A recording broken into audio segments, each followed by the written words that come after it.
బ్రెడ్కి expiry date ఉందా, కోవాకి expiry date ఉందా, ఈ డౌట్లు ఏమీ అవసరం లేదండి. ఎందుకంటే ఇది హోమ్ మేడ్ కోవా బ్రెడ్ నా స్టైల్లో తయారు చేసేసుకుందాము రండి. ఇవి చాలా అంటే చాలా ఈజీ అండి. దీనికి కావాల్సినవి వచ్చేసి జస్ట్ పాలు, బొంబాయి రవ్వ అండ్ షుగర్ అనమాట. నేను వచ్చేసి కడాయిలో 1 లీటర్ మిల్క్ తీసుకున్నాను. ఫుల్ క్రీమ్ మిల్క్ తీసుకుంటే చాలా టేస్టీగా ఉంటుందండి. నేనైతే ఆవు పాలు తీసుకున్నాను, ఎందుకంటే మేము ఎక్కువ ఆవు పాలు యూజ్ చేస్తామన్నమాట. అందుకని నేను 1 లీటర్ కౌ మిల్క్ తీసుకున్నాను. ఇవైనా కూడా బాగానే ఉంటుంది. అలవాటు అయితే కనుక ఇది టేస్ట్ వీటికి కూడా బాగానే వస్తుంది అనమాట. మన కడాయిలో ఇవి వచ్చేసేసి తిప్పుతూ ఉండాలి, ఎందుకంటే అడుగంటుద్ది. అందుకని చెప్పేసి ఎక్కువ తిప్పుతూ ఉండాలి. తిప్పుతున్నప్పుడు మీకు సైడ్స్ అంచులకి క్రీమ్ కట్టేస్తూ ఉంటుంది. ఆ క్రీమ్ కూడా మీరు ఏం చేస్తారంటే తిప్పుతూ ఆ క్రీమ్ కూడా తీసి ఇందులో వేస్తూ ఉండండి. అప్పుడు టేస్ట్ బాగా ఉంటుంది. అది అడుగంటినట్టు మాడినట్టు ఏం కాదు. జస్ట్ ఆ క్రీమ్ని ఇట్లా సైడ్కి అడ్జస్ట్ చేసుకుంటూ తీసుకుంటే కనుక పాలల్లో మిక్స్ అయిపోతుంది. అప్పుడు క్రీమ్ బాగా వస్తుంది. కోవా అనేది కూడా మీకు టేస్టీగా ఉంటుంది. పాలు బాగా మరిగి 1 లీటర్ మిల్క్ ఆల్మోస్ట్ 1/2 లీటర్ కంటే కొంచెం తక్కువగా మరిగేంత వరకు తిప్పుతూ ఉండండి. మీకు అప్పుడు కొంచెం కలర్ చేంజ్ అవుతుంది, తెలిసిపోతుంది అనమాట. అలా తిప్పుతూ ఉన్నప్పుడు మీకు లీటర్ పాలు వచ్చేసి 1/2 లీటర్ కంటే కొంచెం తక్కువగా అయ్యాక మనం అందులో వేరే ఐటమ్స్ కలుపుతాము. అది కూడా నేను చూపిస్తాను. సైడ్కి పట్టింది కూడా కోవా తీసేసుకుంటే కనుక ఇంకా టేస్టీ బాగా వస్తుంది. అదంతా మీగడే కదా, బాగా వస్తుంది. క్రీమ్ మనకి పక్కకు అడుగు అంటేస్తూ ఉంటుంది.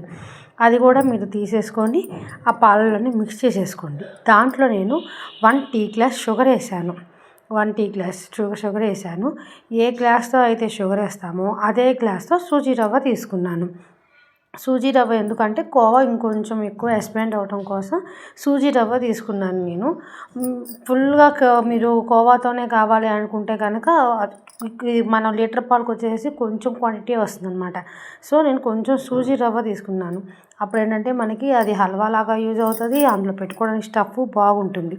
షుగర్ కూడా బాగా కరిగిన తర్వాత సూజీ రవ్వ వేసేసుకోవడం. ఏ గ్లాస్తో అయితే షుగర్ తీసుకున్నామో ఆ గ్లాస్తో సూజీ రవ్వ తీసుకున్నాను. కొంచెం తక్కువ తీసుకున్నా పర్లేదు, ఎందుకంటే సూజీ రవ్వ ఎందుకంటే ఎక్స్పాండ్ అవ్వడం కోసమే కోవా మనం సూజీ రవ్వ కూడా తీసేసుకొని మంచిగా కలిపేసేసుకోవాలి. సూజీ రవ్వ ఉండలు కట్టేసేసిద్ది, బట్ ఉండలు కట్టకుండా కలిపేసేసుకున్నాం అనుకోండి మీకు తెలిసిపోతుంది.